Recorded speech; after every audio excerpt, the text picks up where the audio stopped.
El Señor de los Anillos es una historia que cuenta con más de un protagonista. Sobre Aragorn recae el papel principal de acaudillar a los ejércitos de los pueblos libres, primero en Rohan y más tarde en Gondor, siendo un personaje fundamental de la trama, incluso formando parte directa del título de la tercera entrega de la saga. Y aunque todos sabemos su historia durante la trilogía, su pasado no es tan conocido. Y para remontarnos a sus orígenes, debemos retroceder 6000 años antes, al inicio de la segunda edad de Tolkien. Pero antes de continuar te pido que te suscribas a mi canal si te gusta el contenido que hago del mundo del Señor de los Anillos, así que déjate un buen like y hazme saber tu opinión a través de la caja de comentarios. Además, también tienes la opción de convertirte en miembro de mi canal, que te dará acceso a contenido anticipado y peticiones de vídeo personalizadas.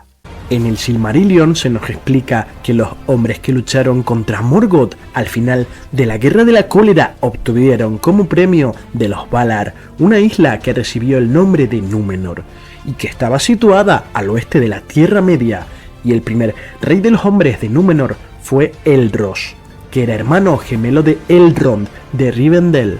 y mientras que este optó por una vida inmortal, Elros decidió vivir su vida como un hombre mortal, aunque fue más larga de lo habitual,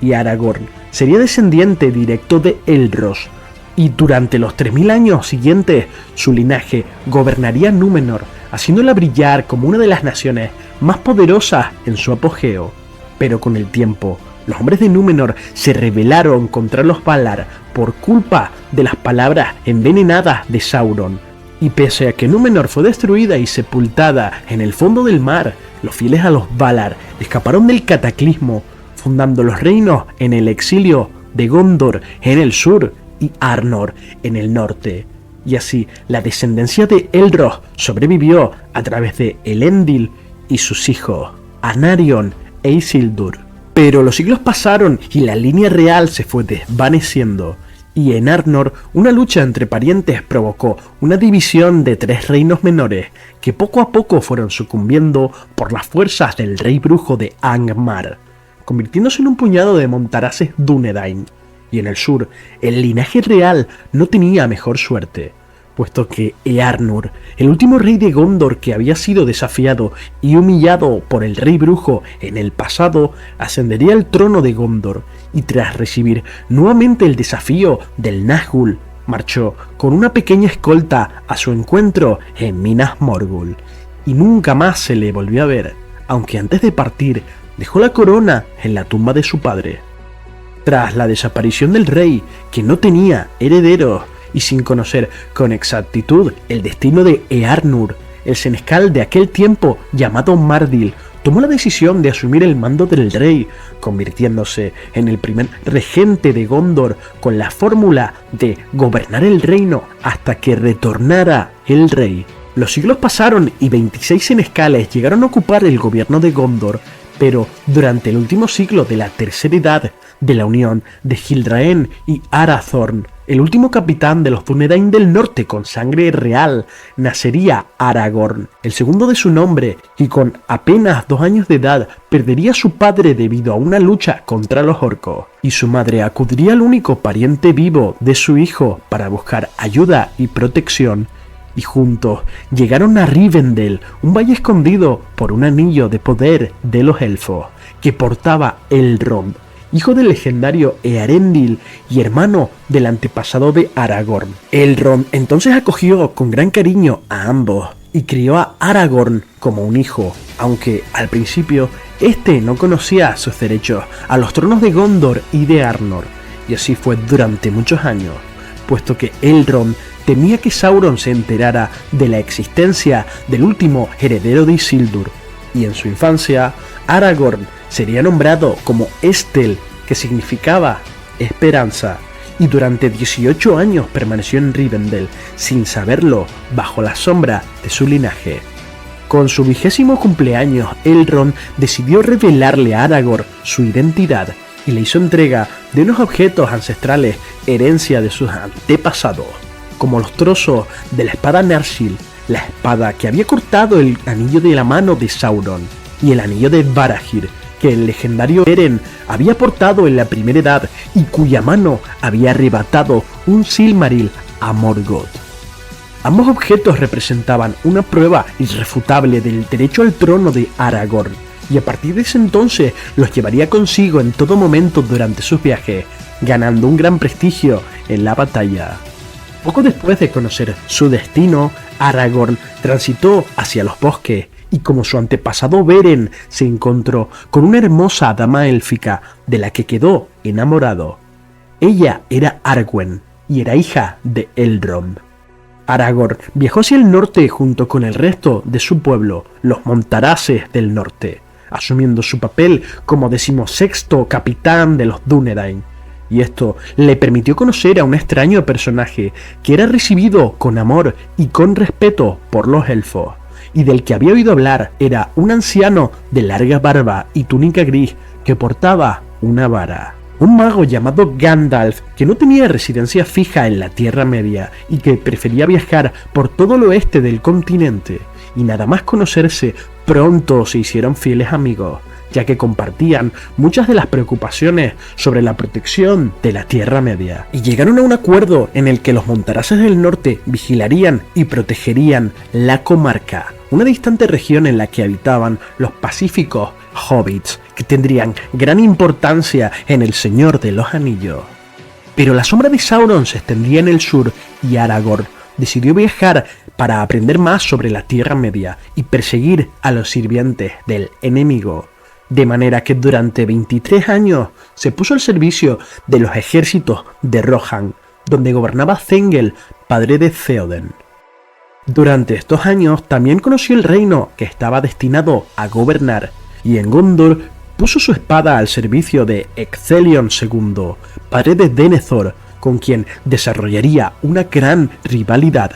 puesto que el futuro senescal desconfiaba de Aragorn, que parecía intuir cuál era su verdadero origen, pero nunca conoció su nombre verdadero, puesto que Aragorn utilizaría el nombre de Thorongil, que significaba águila de la estrella. Muchas fueron sus hazañas, y mientras combatía valerosamente en el anonimato como el heredero de Isildur, las fuerzas del enemigo eran contrarrestadas. Pero una gran amenaza se cernía sobre Gondor, ya que muy al sur, en el puerto de Umbar, que había caído siglos atrás en manos de Sauron, estaba formándose una gran flota de barcos que podría hacer mucho daño a las fuerzas de Gondor, y Aragorn, alarmado por el ascenso de los Haradrim, solicitó al senescal liderar un sigiloso ataque con un pequeño número de hombres, teniendo un gran éxito quemando la armada enemiga y matando personalmente a su capitán, que era aliado de Sauron. Una gran proeza que sería recordada durante mucho tiempo. Pero lejos de reclamar la gloria, Aragorn abandonó Gondor tras cumplir su tarea, visitando el bosque de Lórien, que se encontraba oculto por otro anillo de poder, un reino que recibía la protección de la dama Galadriel, quien tenía el derecho de reclamar la corona de los Noldor como soberana de los elfos de la Tierra Media, pero ella nunca lo quiso. En estos bosques, Aragorn se reencontró con Arwen, en una bella historia de amor que tiene su propio capítulo en los cuentos inconclusos de Tolkien, y Aragorn le entregó el anillo de Barahir, y ella le prometió abandonar su vida inmortal para casarse con él, una potestad que tenían los medio elfos como ella. Al enterarse su padre, Elrond, no les permitió que se casaran, puesto que Arwen descendía de Lúthien de Doriath y tenía la más alta alcurnia entre los elfos, y en sus venas corría la sangre de Melian, la Maya, que eran seres espirituales menores que los Valar, y Elrond solo consentiría el matrimonio cuando Aragorn lograra ser rey de Gondor y de Arnor. Una historia muy singular que nos recuerda a la ya vivida por Beren y Lúthien, sus antepasados. Aragorn continuó por tanto con sus viajes hacia regiones del este de la Tierra Media, y él mismo revela que llegó hasta Rhûn, donde las estrellas son extrañas, y durante décadas potenció sus habilidades como guerrero y montaraz, pero recibiendo consejos de sabiduría durante muchos de sus viajes por parte de Gandalf, que lo acompañó en muchas de sus aventuras. Y de entre todas estas, sabemos que Aragorn visitó en solitario las minas de Moria y que albergaba un oscuro recuerdo de su estancia. Durante los eventos previos a la Comunidad del Anillo, Gandalf descubriría que el anillo que poseía Bilbo Bolsón era el anillo único de Sauron, y ante esta revelación, Gandalf le pidió ayuda a Aragorn para encontrar a Gollum, y el Montaraz rastreó las tierras salvajes de Rhovanion en su busca, hasta que pudo dar con él en la Ciénaga de los Muertos, cerca de la frontera norte de Mordor, y Aragorn tuvo que someterlo y llevarlo cautivo ante el rey Thranduil en el Bosque Negro, donde acudió Gandalf para interrogarlo, aunque tiempo después Gollum escaparía. Y entonces comienzan los sucesos del libro y película de la Comunidad del Anillo, donde Frodo Bolsón llega a la aldea de Bree acompañado por varios hobbits y se encuentran con un Montaraz llamado Tranco que se ofrece a ayudarle a llegar a Rivendell. La última deliberación es un capítulo del libro de El Retorno del Rey que nos lleva a la mañana siguiente de la victoria alcanzada en Minas Tirith.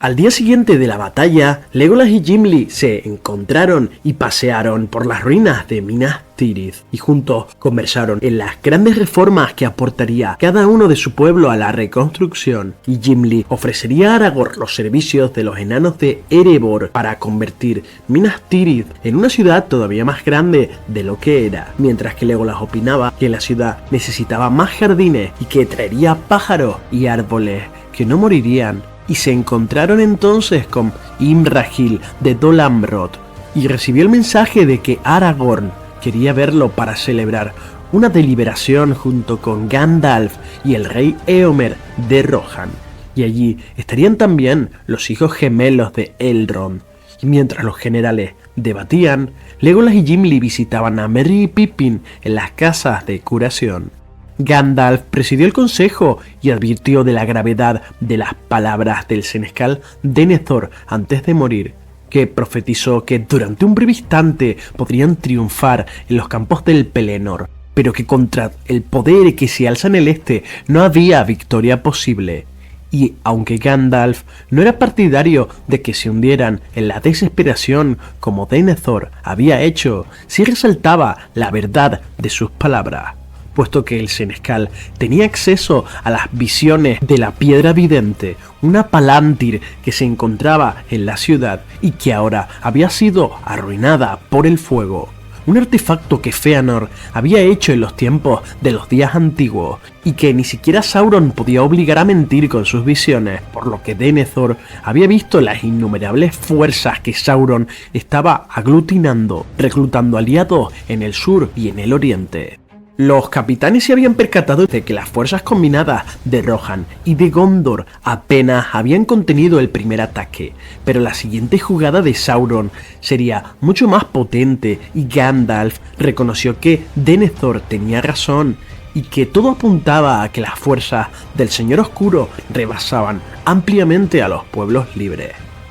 Imrahil preguntó entonces si se estaba proponiendo retirarse a enclaves más seguros, como podían ser el Sacrario en las montañas de Rohan o la costa de Dol Amroth, más retirado que la capital de Gondor. Pero Gandalf dijo que esas propuestas no serían nada nuevo al planteamiento de Denethor en los años anteriores, a pesar de ser lo prudente. Él no aconsejaría, por tanto, prudencia, puesto que confiaba aún en el triunfo, mas no en la victoria militar, porque el anillo único sería la clave, bien para el sostenimiento de Sauron o para su caída.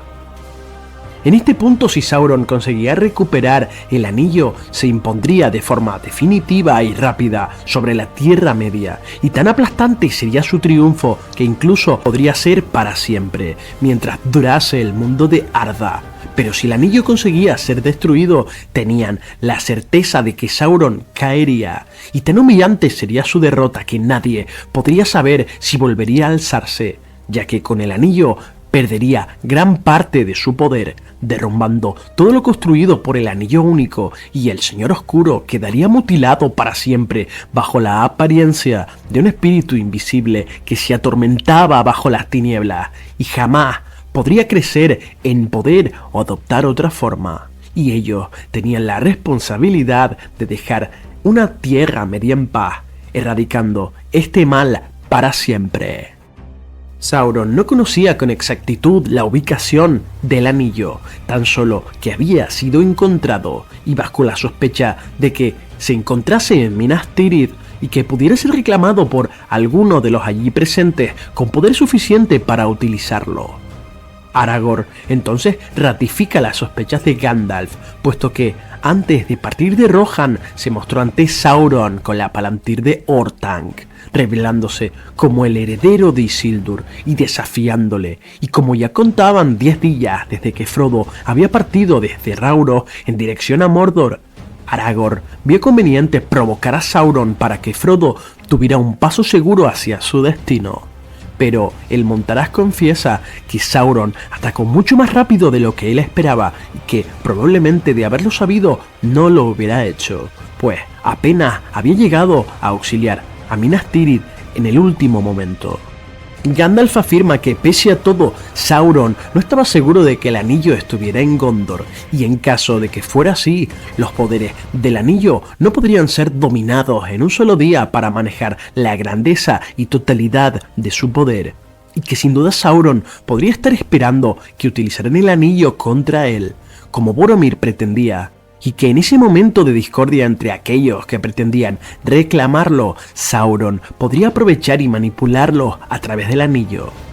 Los 8 Nazgûl restantes acechaban alrededor de Mordor cualquier movimiento sospechoso, evaluando las señales mostradas por sus enemigos.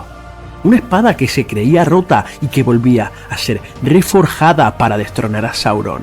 Su sorprendente derrota en el primer ataque y la pérdida del rey brujo de Angmar parecían tener desconcertado a Sauron, y que por eso mismo su ataque siguiente sería todavía más letal, y el Señor Oscuro tenía su ojo sin párpado apuntando hacia ellos, y que, inteligentes o estúpidos, no tenían el anillo que habían enviado lejos y con el que hubieran podido derrotar a sus tropas. Y aunque con las armas no podrían alcanzar la victoria, sí podían ayudar a Frodo a marchar con cierta seguridad a través del País de la Sombra, aunque fuera una insignificante ayuda.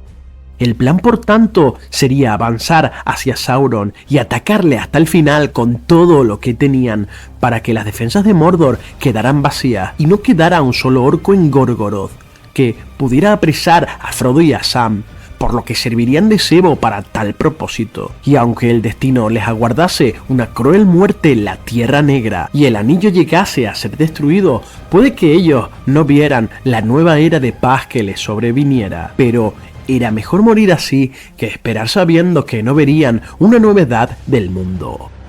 Aquella decisión produjo un largo silencio que fue interrumpido por Aragorn, que pidió que nadie se opusiera a los designios de Gandalf, que había consagrado su vida a luchar contra Sauron, ya que si no fuera por sus acciones, todos habrían sido eliminados hace tiempo, y que a pesar de que él era el legítimo rey de Gondor, no pretendía dar órdenes a nadie, pues cada uno debía decidir qué hacer por su propia voluntad, y los hijos de Elrond reafirmaron su apoyo a su pariente.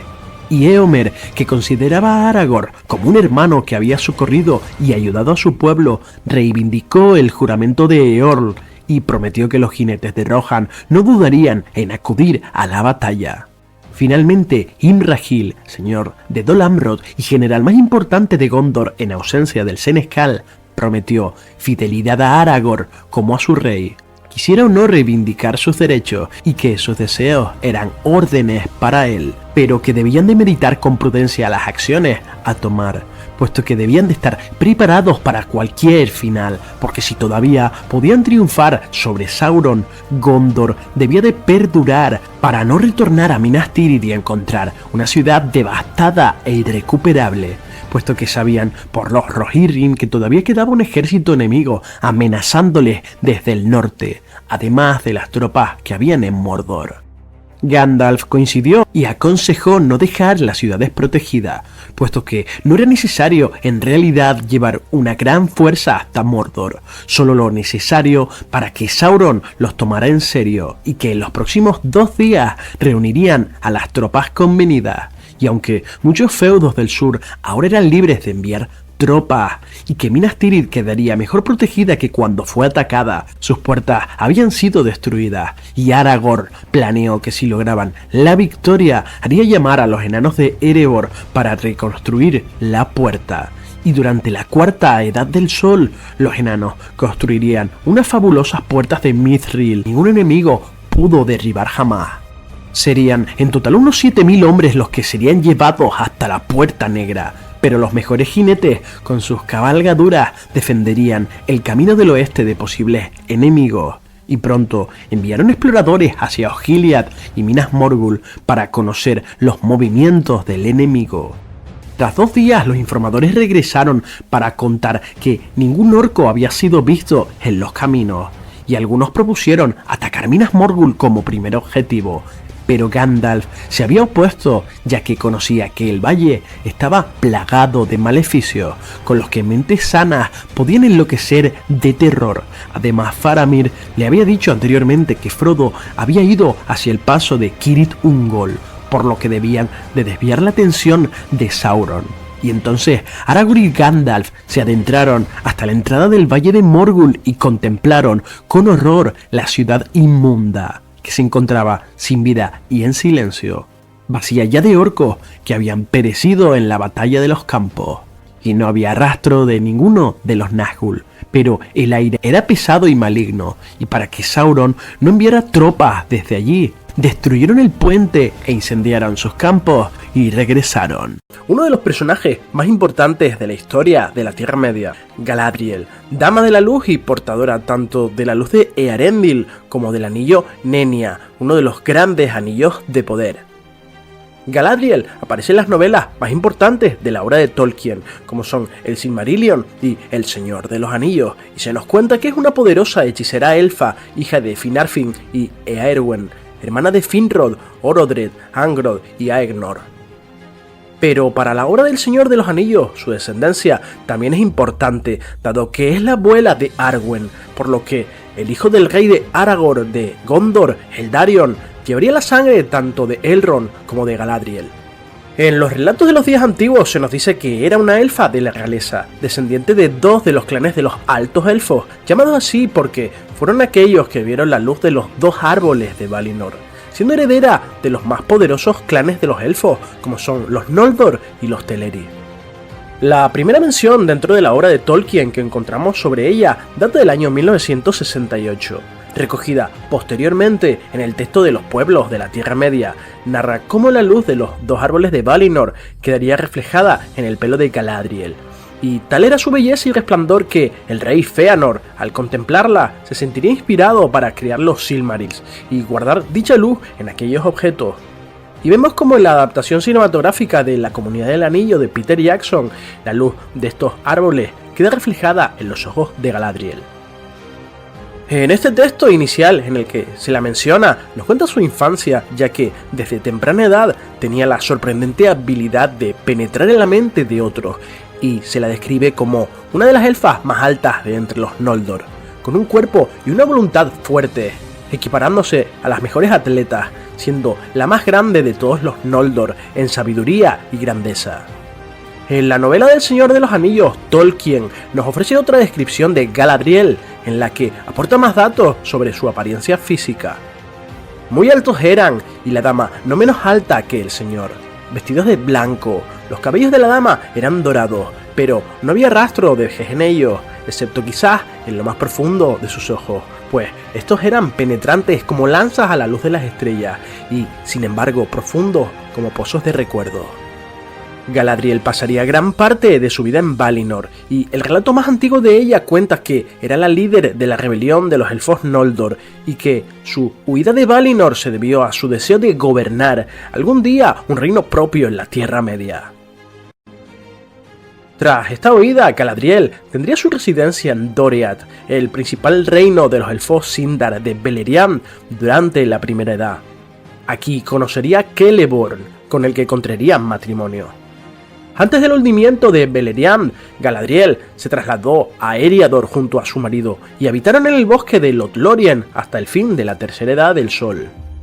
Tolkien crearía a Galadriel mientras escribiría El Señor de los Anillos, como muchos otros personajes, y sería posteriormente añadido en los textos de El Silmarillion, y la evolución de su historia se recoge en los cuentos inconclusos de Númenor y la Tierra Media, como la más difícil debido a muchas incoherencias entre sus diferentes versiones a lo largo de los años. Galadriel ha aparecido en numerosas adaptaciones de El Señor de los Anillos, entre las que se incluyen varios juegos, la película de dibujos animados del director Ralph Bakshi y las versiones radiofónicas de la BBC de los años 80, y la trilogía cinematográfica de Peter Jackson. También la vemos en El Hobbit, siendo uno de los 3 personajes que aparecen en las 6 películas de Peter Jackson junto con Gandalf y Sauron. Galadriel tendría un papel poco importante durante las guerras de la Primera Edad, pues, al contrario de otros, era consciente de que la derrota de Morgoth estaba más allá del poder de los elfos, siendo vencido solo cuando los Valar acudieron a la batalla, y una vez proclamada la paz, se le ofreció regresar a Valinor, ya que ella no había participado en ninguna matanza entre elfos, pero ella por orgullo eligió permanecer en la Tierra Media. Para los tiempos de la Segunda Edad viajó junto con Celeborn a Lindon, en los Puertos Grises, donde gobernaron su feudo y estuvieron bajo el vasallaje del Rey Supremo Gil-galad. Se sabe que poco tiempo después tuvieron una hija llamada Celebrian, y siglos después se establecieron en el reino de Eregion. Durante esta etapa, Eregion y Moria establecieron un comercio beneficioso para ambos reinos y descubrieron un asentamiento en el valle de Anduin, que más adelante sería conocido como Lothlórien, en el que estuvieron un tiempo, y en su ausencia, Celebrimbor tomó el gobierno de Eregion, por lo que la dama y el señor se convirtieron a partir de entonces en los gobernantes de Lothlórien. Todo era paz y prosperidad en la Tierra Media, pero pronto se vio enturbiada por la aparición de un supuesto Maiar llamado Anatar, el Señor de los Dones, que no era otro que Sauron disfrazado, guiando a Celebrimbor y a los Noldor de Eregion para crear los Anillos de Poder. Por su parte, Galadriel desconfió desde el primer momento en Anatar, y más tarde se descubrió que sus sospechas eran ciertas, pero aconsejó a Celebrimbor a esconder los anillos, y más adelante Sauron se rebelaría abiertamente, dirigiendo toda su furia y tropas hacia Eregion, que fue arrasada hasta los cimientos, aunque Celebrimbor logró enviar los 3 anillos de los elfos lejos de las manos de Sauron, otorgándole uno a Galadriel, que se convirtió en la portadora de Nenya, el anillo de agua. Siendo consciente del poder de Sauron y deseando frustrar sus planes, ella no usó abiertamente los poderes de su anillo, mientras el anillo único estuvo en las manos del Señor Oscuro. Sin embargo, durante la Tercera Edad y con la aparente desaparición del anillo único, estando Sauron derrotado, se atrevería finalmente a utilizar el poder de Nenya, salvaguardando las fronteras de su reino con todo tipo de poderes mágicos, de protección, preservación y ocultando Lothlórien de las fuerzas del mal. En el año 2510, el reino de Gondor se vio en un inmenso peligro, ya que una gran hueste de hombres salvajes venidos del nordeste invadirían las tierras de Rhovanion y se internarían sin oposición alguna hasta las tierras pardas, cruzando el río Anduin y situándose muy cerca de la capital de Gondor, al mismo tiempo que miles de orcos descendían de las montañas nubladas, infectas criaturas que se encontraban en plenitud de sus fuerzas, dado que todavía no habían comenzado los conflictos entre los enanos y los orcos que vimos narrados en las películas del Hobbit. El caso es que los invasores entraron en Calenardon, que serían los terrenos donde más adelante se establecerían los Rohirrim como reino independiente. Y, ante tal amenaza, Cirion, el senescal de Gondor de aquel momento, mandaría emisarios a sus antiguos aliados en busca de ayuda. Y diversos mensajeros partirían a lo largo del Valle del Anduin en busca de tropas para auxiliar a Gondor. Pero habían pocas esperanzas dado que los hombres allí eran pocos y estaban muy dispersos. Pero entonces Eorl, el joven señor de los hombres de los Eotet, le llegaría esta noticia y no dudaría un segundo en reunir a sus jinetes para socorrer a Gondor. Las tierras que Eorl gobernaba se encontraban muy distantes en las mismas fuentes del río Anduin, en las más remotas estribaciones de las montañas nubladas, junto al extremo norte del Bosque Negro, y se decía que su pueblo era pariente de los hombres del valle y de los Beornidas, siendo también lejano pariente de los reyes de Gondor.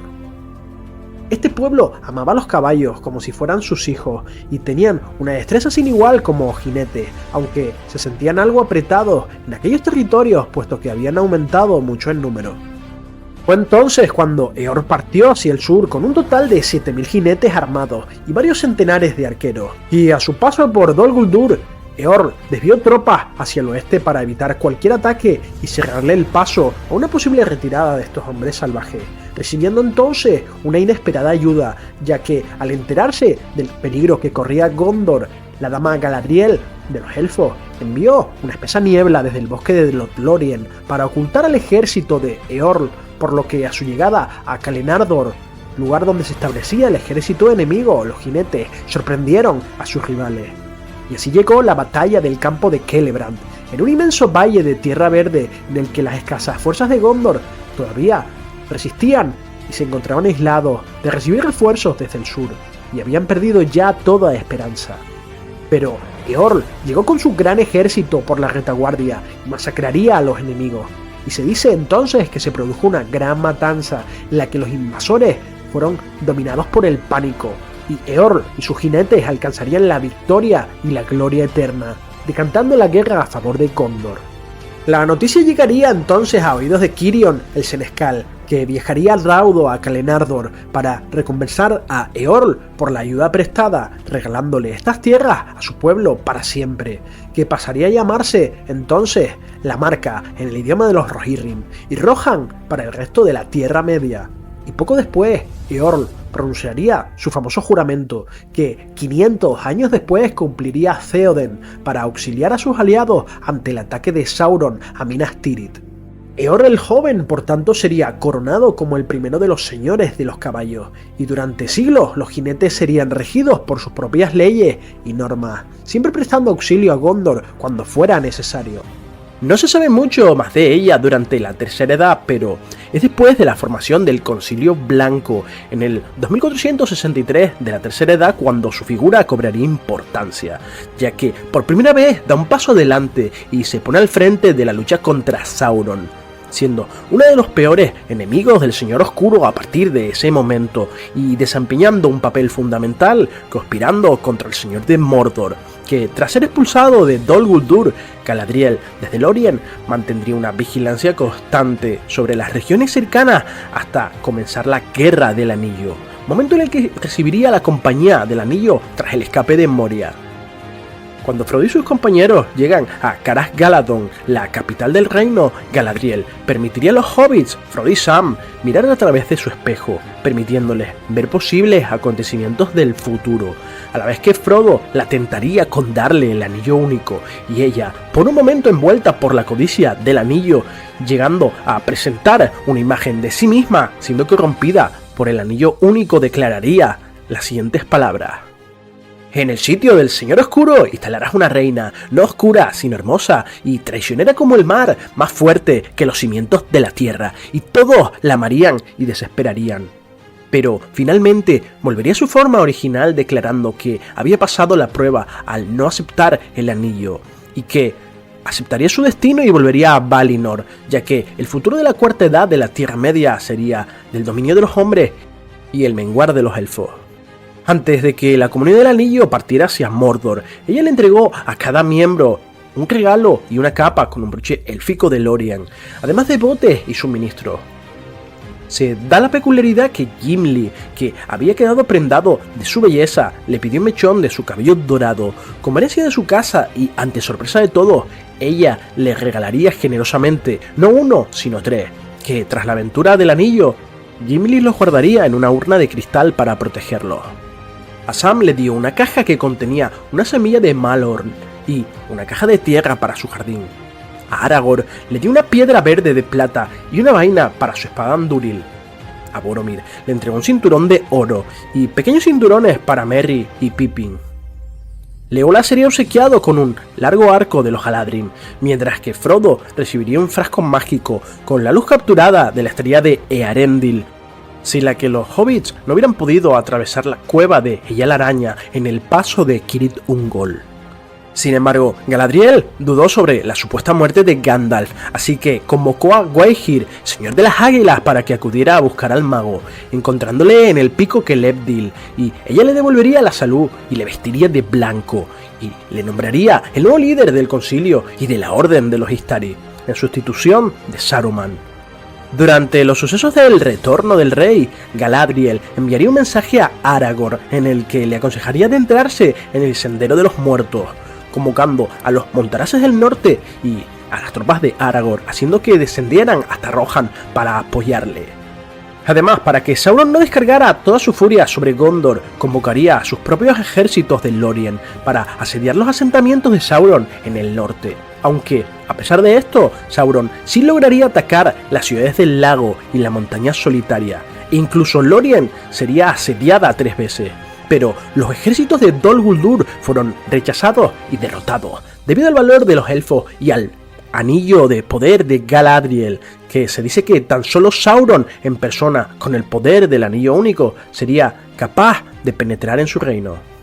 Tras la caída del Señor Oscuro, Galadriel se reuniría con Thranduil del Bosque Negro y cruzarían el río Anduin y se dirigieron a Dol Guldur, donde se cuenta que Galadriel derribaría las puertas y destruiría la fortaleza. Luego de que Aragorn sería restituido como rey de Gondor y Arnor, viajaría a Minas Tirith para la boda del rey con su nieta Arwen. Finalmente, Galadriel tendría un último viaje hasta los Puertos Grises junto con los restantes portadores de los anillos, tomando un barco y regresando a las tierras imperecederas para no regresar jamás a la Tierra Media. Os contaré la historia de Samzagat Gamgee, uno de los personajes principales más importantes de la novela El Señor de los Anillos, y cuyas acciones fueron vitales para que Frodo completara su misión, siendo el verdadero eje central de la trilogía, ya que es el personaje que más desarrollo tiene, afrontando en solitario unos peligros inimaginables, y que luchó incansablemente alcanzando la gloria y el triunfo. Y de entre los 9 compañeros que formaron la Comunidad del Anillo, Sam fue el único que acompañó a Frodo hasta los fuegos del Monte del Destino. Sam nació en la comarca en el año 2983 de la Tercera Edad, siendo el menor de los 5 hijos que tuvieron Hamfast Gamgee y Campanilla Buenchico. Tolkien lo consideró como el típico hobbit, amante de las comodidades y la pipa, además de que era de profesión jardinero, y para su creación, Tolkien se basó en los tradicionales asistentes oficiales británicos durante la guerra, que solían ser personas, igual que Sam, que profesaban admiración y devoción por sus superiores y que eran de origen muy humilde. En el libro se describe a Sam como un hobbit de estatura baja, con pelo castaño y rizado, cuya máxima afición era disfrutar del placer de una buena comida, y aunque adoraba su vida tranquila y apacible en la comarca, Sam siempre mostraba gran curiosidad por las noticias del mundo exterior, una curiosidad que fue la causante de que espiase la conversación entre Frodo y Gandalf, y que lo incluiría en una apasionante aventura hacia el País de la Sombra. Durante este viaje demostró una lealtad ciega hacia Frodo y poseía un espíritu de sacrificio por su amigo colosal, algo que contrastaba con la personalidad de los hobbits, que preferían su casa y eran reacios a las aventuras. También demostró una gran inteligencia y tenía el don de aparecer cuando Frodo lo necesitaba, siempre anticipándose a los movimientos de su amo, y fue el primero en sospechar del carácter de Boromir antes que ningún otro de los miembros de la comunidad. Y no confiaba rápidamente en extraños, algo que se hace patente en Bree, ya que no aceptó a Aragorn inmediatamente. Tras aceptar viajar con Frodo inicialmente hasta Rivendell, Sam ansiaba ver a los elfos, ya que eran las historias que más le gustaban, y Frodo se sorprendería mucho de la compleja personalidad de Sam, que cantaría al ver las estatuas de los trolls, diciendo que estaba aprendiendo mucho sobre él en este viaje, vaticinando que al final puede que Sam se convirtiera en un gran guerrero. Luego de descubrir a Sam, Gandalf aprovechó su intromisión para que Frodo tuviera un acompañante hasta Rivendell, ya que los caminos no eran seguros debido a los numerosos espías del enemigo, y aunque asustado al principio, por lealtad a Frodo le siguió, e incluso tramó una conspiración junto con Merry y Pippin para acompañar al portador, algo que solo se ve en los libros, ya que no se encuentran de casualidad en el huerto de Maggot como pasa en la película. En el primer tramo del viaje se toparon con una compañía de elfos liderada por Gildor, elfo Noldor de la casa de Finrod, que los ocultó de la presencia de los Nazgûl, y les aconsejó antes de partir a las tierras imperecederas. Y si bien en la película vemos como Frodo y Sam ven a estos elfos, no interactúan con ellos como sí hacen en el libro. Gracias a este encuentro, Sam tomó conciencia de la difícil tarea que tenían por delante, ya que presentía que iban a recorrer un largo camino hacia la oscuridad. Y a su llegada a Krikaba, en el país de los Gamos, se reveló que, aunque había salido con Frodo de la comarca, habían tramado para que una secreta compañía protegiera a Frodo, confiando en sus amigos más cercanos, Merry, Pippin y Fredegar Bolger. Y Frodo aceptó su compañía dado que el elfo Gildor le había aconsejado que llevase voluntarios con él. Durante la segunda parte del viaje hacia Bree, Sam tendría varias intervenciones más, las que salvó a Frodo, una de un hombre sauce cerca del Bosque Viejo, un árbol inteligente y malvado con varios poderes como la hipnosis con la que dormiría a Frodo, empujándole con sus ramas al río para ahogarlo. Y se ha especulado con la posibilidad de que esta criatura esté emparentada con los Ents y con los Ucornos, aunque su aspecto era más arbóreo, y sería Tom Bombadil quien apareció para salvar a Merry y a Pippin de este ser, evitando una desgracia. Una vez llegados a Bree, conocerían a Aragorn, del quien al principio Sam no se fiaba, e incluso cuando Frodo lee la carta que Gandalf le había dejado en la posada para que aceptaran su compañía, Sam no fue convencido del todo. Otro cambio, por cierto, que se hizo en la película, ya que Sebadilla Mantécona les dice que hace 6 meses que no sabe nada de Gandalf. El resto del viaje hacia Rivendell es como en la película, salvo por la aparición de Glorfindel en lugar de Arwen, y Sam se mantendría al lado de Frodo durante su convalecencia, lavando sus heridas y velándole, hasta que finalmente el portador del anillo despertó, provocando un mar de lágrimas de alegría a Sam, que poco después se colaría en el concilio de Elrond, y sería designado como uno de sus acompañantes.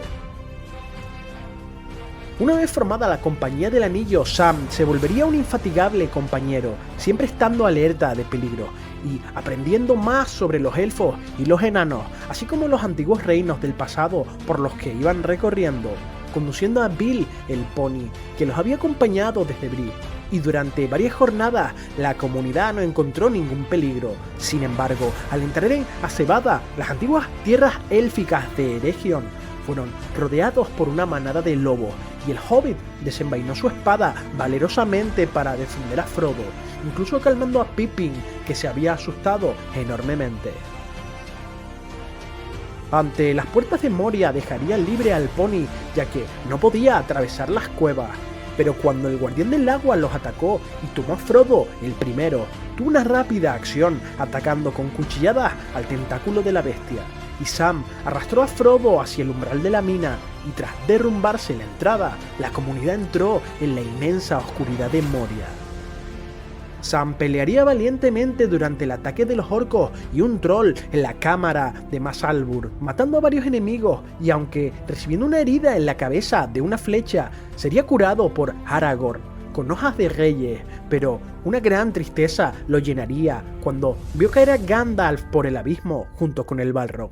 Y no mucho después alcanzaron Lothlórien, un tramo de viaje con una suma importancia para la trama, y Sam quedaría sorprendido por la inmensa belleza del reino Noldor de Galadriel, pensando que se encontraba dentro de una canción de los elfos típica de Rivendell, y al ver a la dama sintió por ella un gran aprecio y admiración, y ella le propondría a Sam ver en su espejo mágico, al saber de su nostalgia hacia la comarca. Pero Sam vio con horror los acontecimientos oscuros que le esperaban a su tierra y se prometió volver allí para remediar aquella situación que solo sería posible destruyendo el anillo único.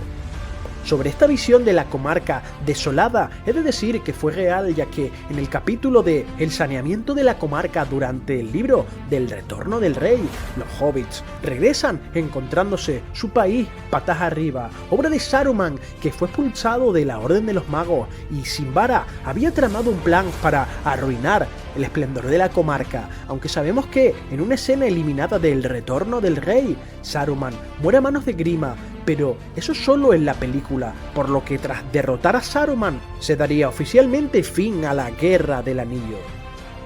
Tras esta visión, Galadriel le regalaría a Sam una pequeña caja con tierra de su propio jardín, que llevaba sus bendiciones y aunque no le protegería ni defendería de enemigos, podría hacer florecer la comarca en caso de encontrarla desolada como al final ocurrió. Gandalf es conocido por muchos nombres en la Tierra Media, según sus propias palabras: Mithrandir entre los elfos, Tarkun para los enanos, Olorin en la juventud en el oeste que nadie recuerda, Incanus en el sur, Gandalf en el norte. Al este nunca voy. Gandalf es un Istar, un mago, uno de los espíritus maya enviados a la Tierra Media durante la Tercera Edad del Sol para ayudar a sus habitantes en la lucha contra el Señor Oscuro Sauron. Como todos los Istari, estaba confinado en la frágil forma de un anciano, encorvado e inquieto, de cabellos canos y larga barba. Vestido con una túnica gris, sombrero azul de punta y bufanda plateada, portaba una vara astillada. Aunque no tenía residencia fija, prefería viajar al oeste de la Tierra Media, siendo recibido por los elfos con amor y con respeto. Lo reconocían como a uno de los suyos. Sin embargo, los hombres eran más desconfiados, mostrando miedo y hostilidad abierta en ciertas ocasiones. Gandalf sería mencionado en el Silmarillion, la recopilación de las obras de Tolkien, en la que se nos narra la creación del mundo y el nacimiento de las razas más importantes. En este texto sagrado conocemos los orígenes del mago, aunque en la vida real Tolkien tendría numerosas influencias para su caracterización. El nombre de Gandalf viene directamente del Volupsa, el principal poema de la mitología nórdica. La creación del personaje también puede haber sido influenciada por figuras como Merlín y Odín, aunque Tolkien admitiría que en 1911, durante un viaje a los Alpes, vería una postal de un judío errante, una figura popular dentro de la mitología del lugar, aunque probablemente la influencia más directa os sorprenderá a todos, ya que en uno de los libros favoritos de Tolkien, que data del siglo XIX, llamado el Kalevala, una epopeya finlandesa en la que existe un personaje llamado Vainamoinen, que tiene enormes similitudes con Gandalf. Ya veréis por qué. Era un anciano hechicero, sabio y poderoso, que era capaz de leer runas, tal y como hizo el mago gris en numerosas ocasiones. Además, en esta obra, dicho mago tenía a otro como rival, por el que fue derrotado en una batalla desarrollada con la magia de cantos,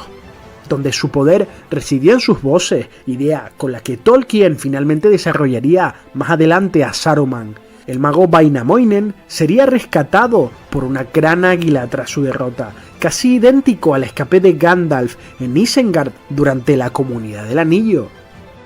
Ambos magos, tanto Gandalf como Saruman, coincidirían en la obra de El Hobbit, donde el mago gris organiza y acompaña a la expedición de Bilbo Bolsón y los 3 enanos de Erebor para recuperar la montaña solitaria y los tesoros arrebatados por el dragón Smaug. En esta aventura Gandalf encontraría la espada élfica Glamdring, siendo esta hoja la que blandió el legendario rey de Gondolin, Turgon, y ya os he hablado de ella en varios de mis vídeos. Esta aventura escondería designios más allá de la búsqueda de un tesoro o recuperar un hogar, ya que el anillo único sería encontrado y Gandalf descubriría al entrar en Dol Guldur que el nigromante se trataba de Sauron, que había regresado. Entonces sería convocado el Concilio Blanco para luchar contra esta amenaza y la dama Galadriel creería firmemente que Gandalf era el líder adecuado para conducirlos a la victoria, pero él no quería estar atado a nada que no fuera quienes lo enviaron a la Tierra Media, por lo que Saruman se convertiría en la cabeza del concilio. Sauron sería finalmente expulsado del Bosque Negro, pero en secreto se estableció nuevamente en Mordor. Aragorn viajó hacia el norte junto con el resto de su pueblo, los Montaraces del Norte, asumiendo su papel como 16º capitán de los Dúnedain. Y esto le permitió conocer a un extraño personaje que era recibido con amor y con respeto por los elfos, y del que había oído hablar. Era un anciano de larga barba y túnica gris que portaba una vara. Un mago llamado Gandalf, que no tenía residencia fija en la Tierra Media y que prefería viajar por todo el oeste del continente. y nada más conocerse,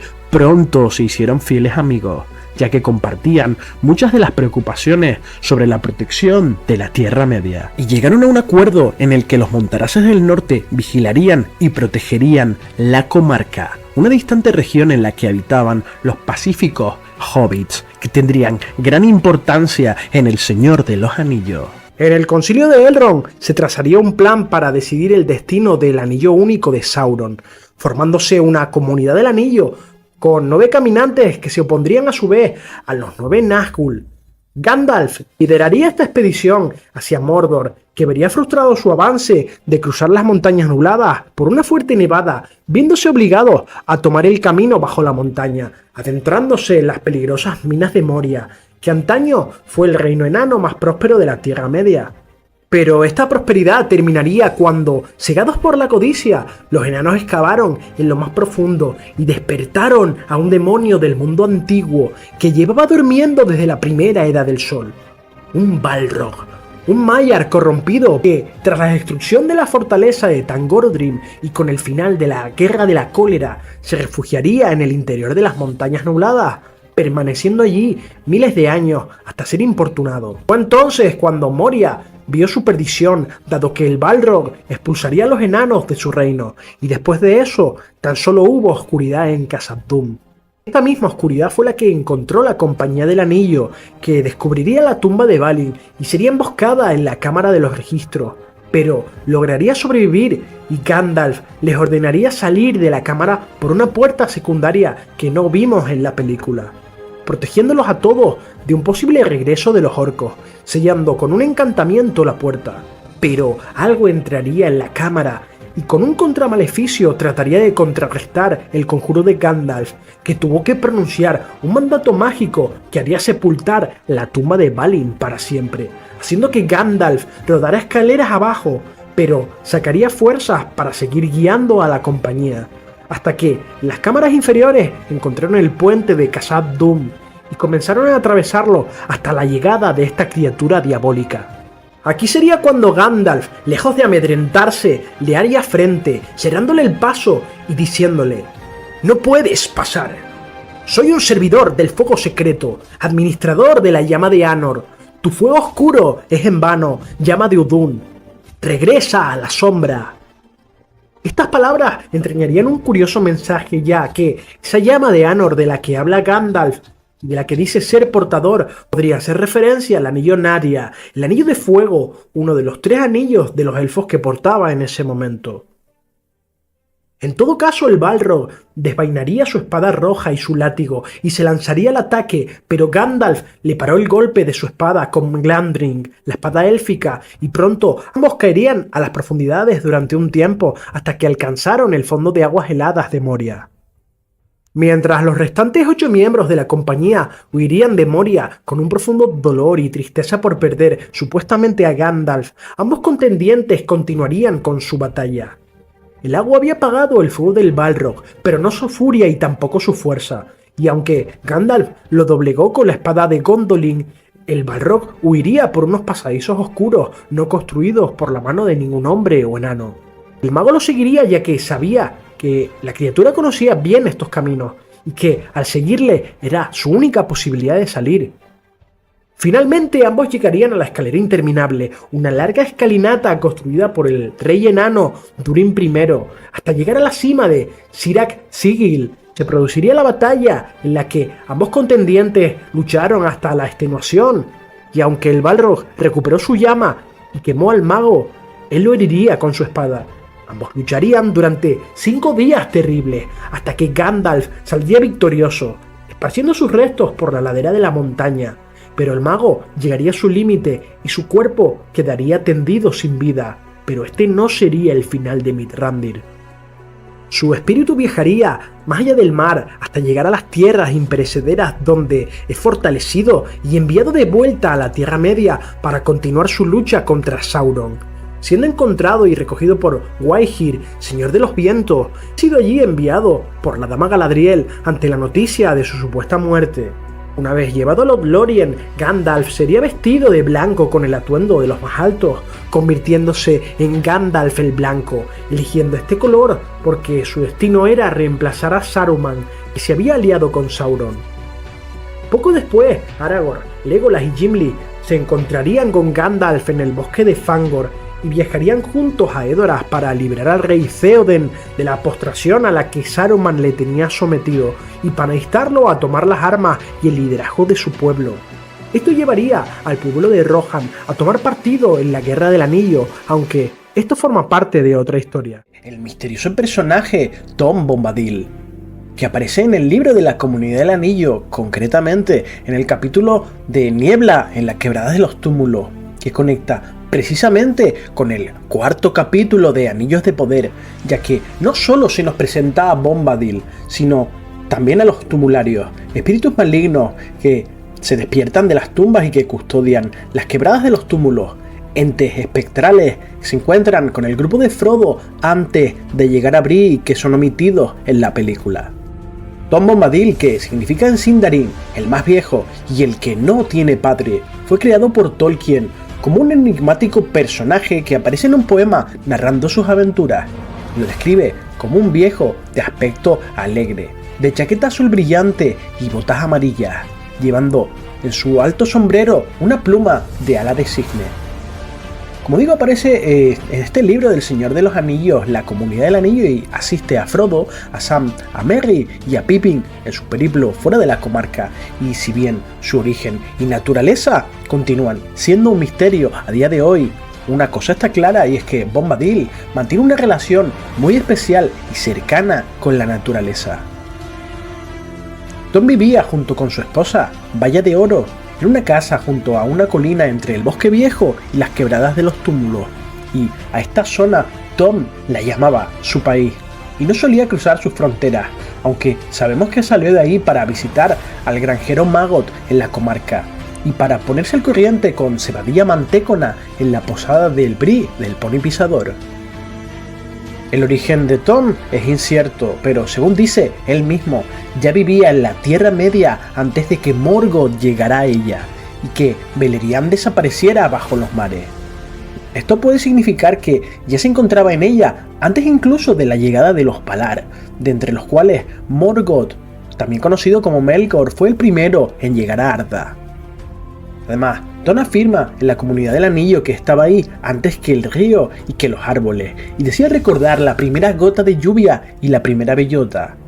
Abrió senderos antes de que apareciese la gente grande y vio llegar a la gente pequeña, estando ahí antes de los reyes y los sepulcros, cuando los elfos marcharon hacia el este.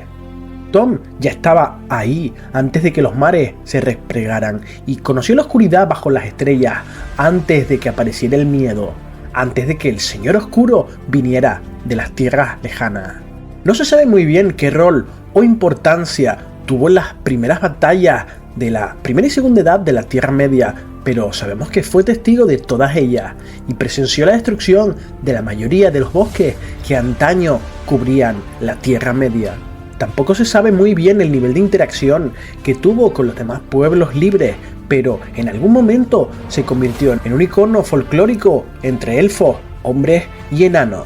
Un día Tom estaría recogiendo lirios a finales de la tercera edad y se encontró con Frodo y Sam y les ayudó a rescatar a Merry y Pippin del viejo hombre Sauce. Tras conseguir con una canción que el hombre soltara a los hobbits, Tom los invitaría a su casa donde pasarían un par de noches. Siempre cantaba o hablaba en forma de verso, lo que le hacía parecer un ser absurdo, pero dentro del bosque viejo su poder era absoluto. No había mal lo bastante poderoso para alcanzarlo. Uno de estos días, Tom se puso el anillo único y ante el asombro de todos no se volvió invisible, devolviéndolo con una sonrisa a su portador.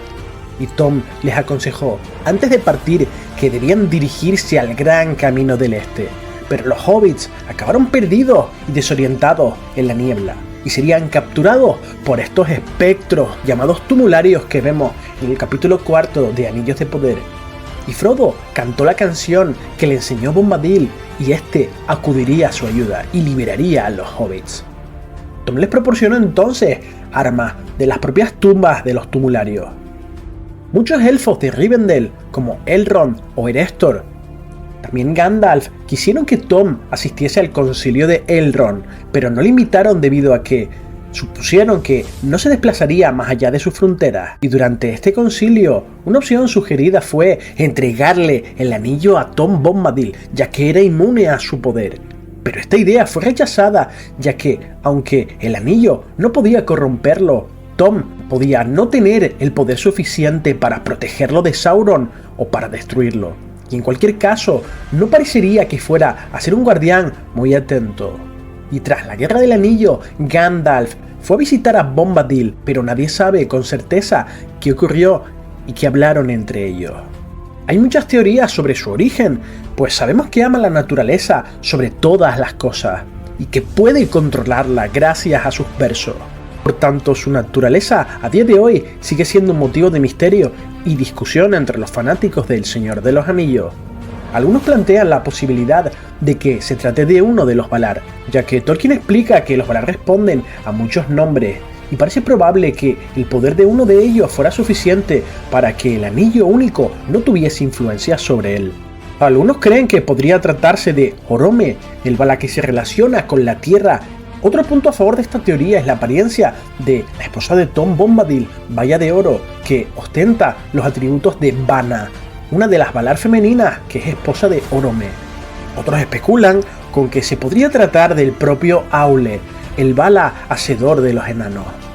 El aspecto de Tom, la verdad es que nos recuerda un poco a estos enanos. Además, parece lógico que Aule ayude en la causa contra los Maiar corruptos como fueron Saruman y Sauron. Aunque un contraargumento de esta teoría es que Bombadil asegura haber vivido en la Tierra Media antes que Morgoth, lo cual contradice los escritos de Tolkien que hablan sobre Morgoth, que dice que fue el primer Ainur que descendió a Arda.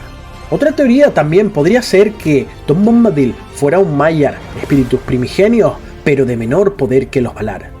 Y es una teoría que ha sido aceptada de forma no oficial realmente, pero muchos lo creen, ya que la naturaleza de los Maiar, que son seres significativamente poderosos, esto se sustenta en que el anillo único no parece afectarle. Aunque hay otros Maiar como Gandalf, Saruman o Sauron que sí están supeditados al poder de los anillos.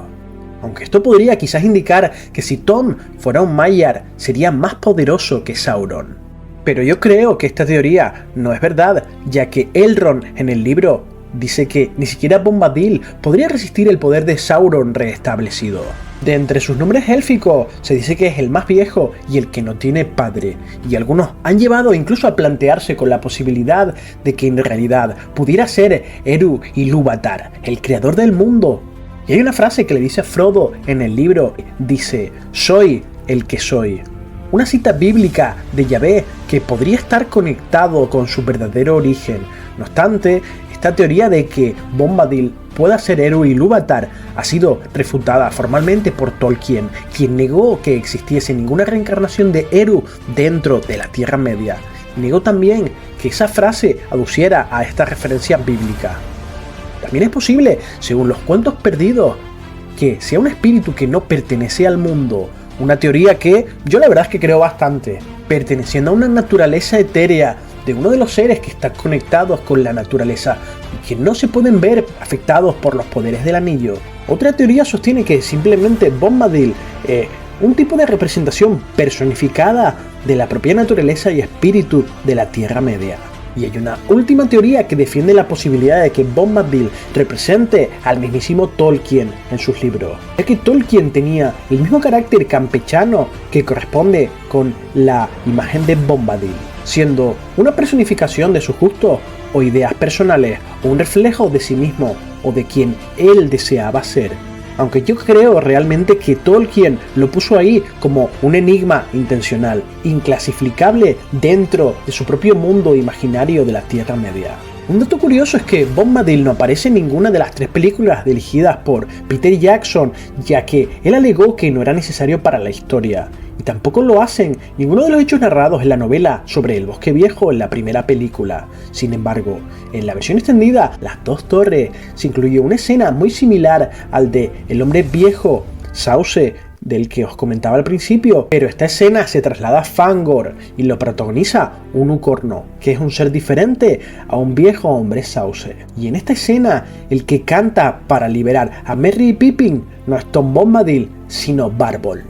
También hemos visto en el capítulo 4 una escena en la que él hablaba y cantaba con su esposa Valla de Oro, cuyos orígenes tampoco son muy seguros, ya que se especula que no es realmente una mujer mortal, sino más bien un espíritu del río Tornasauce del Bosque Viejo, similar a muchos espíritus de los ríos del folclore inglés. Y es por eso que el mago Istari no la puede ver. Por otra parte, las Quebradas de los Túmulos son un grupo de lomas al este de la comarca, detrás del Bosque Viejo y al sureste de Bree, donde Tolkien localizó una serie de tumbas de reyes y príncipes de los Dúnedain, de Arthedain, caídos en la batalla. Tras la división de Arnor y el reparto de sus tierras entre los hijos del rey y Arendur, las Quebradas de los Túmulos pasaron a formar parte del reino de Cardolan, y en la Tercera Edad del Sol estallaría en el año 1409 la guerra entre Angmar y estos reinos, y Cardolan fue asolado y algunos de los Dúnedain que vivían allí resistieron al enemigo en las Quebradas de los Túmulos. Pero años después se provocaría una gran peste que provocaría la muerte de casi todos sus habitantes. Y estas tumbas fueron ocupadas por espíritus malignos enviados por el rey brujo de Angmar, y serían conocidos posteriormente como los Tumularios.